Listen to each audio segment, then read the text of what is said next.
Tentu kalian sudah sangat familiar dengan istilah keanekaragaman hayati. Semua jenis tumbuhan, hewan, maupun kekayaan alam yang biasa ditemui, konsumsi, atau manfaatkan dalam kehidupan sehari-hari merupakan suatu bentuk keanekaragaman hayati. Istilah keanekaragaman hayati pertama kali dikenalkan oleh Thomas Lovejoy pada tahun 1980. Pada saat itu, keanekaragaman hayati disebutkan dengan biological diversity yang disingkat dengan biodiversity.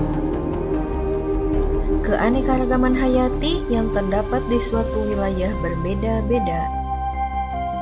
Keanekaragaman hayati sangat diperlukan untuk kelestarian kehidupan organisme yang berlangsungnya daur ulang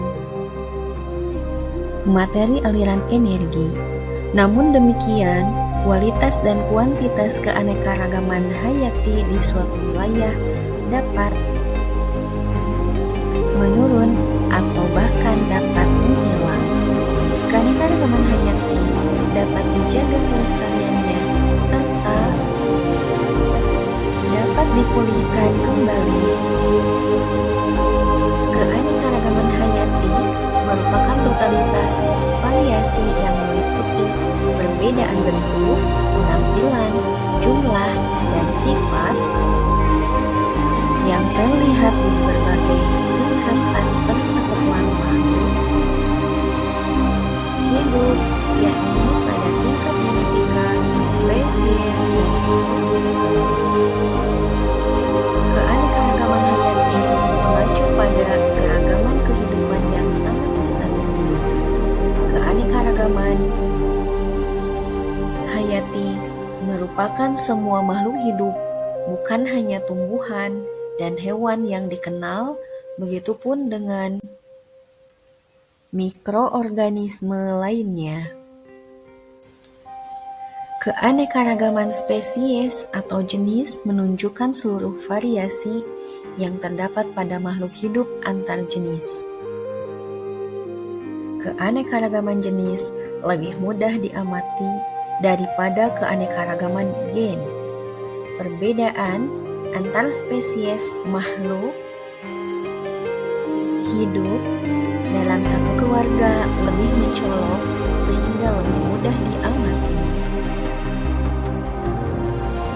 Contoh tingkat keanekaragaman spesies dapat dijumpai pada tanaman kacang sebagai berikut: kacang tanah, kacang buncis, kacang kapri, kacang hijau, dan kacang panjang. Keanekaragaman tingkat gen plasma nutfah adalah variasi atau perbedaan sifat dan penampilan individu antara dalam satu varietas atau antar varietas dalam satu spesies. Contoh keanekaragaman tingkat gen yaitu manusia memiliki ciri-ciri fisik seperti warna kulit, jenis rambut, dan warna mata. Selain pada manusia, keanekaragaman juga dapat diamati pada hewan dan tumbuhan. Misalnya, ayam dalam satu keturunan ada yang berwarna kuning, coklat, hitam, dan putih.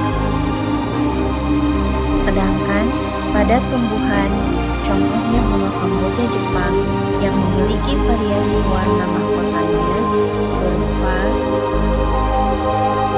merah dan merah muda. Keanekaragaman hayati tingkat ekosistem terjadi akibat adanya perbedaan letak geografis. Keanekaragaman ekosistem merujuk pada keanekaragaman habitat, yaitu tempat berbagai jenis makhluk hidup melangsungkan kehidupannya dan berinteraksi dengan faktor abiotik dan biotik lainnya. Keanekaragaman hayati lebih dari sekedar jumlah jenis-jenis flora dan fauna. Beberapa contoh ekosistem hayati tingkat ekosistem yaitu ada ekosistem hutan hujan tropis. Ekosistem ini ditumbuhi beragam pohon, liana, dan epifit.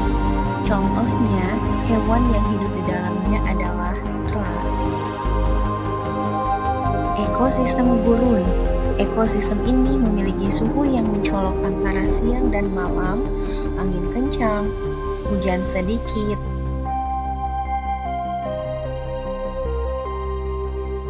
Didominasi tumbuhan xerofit.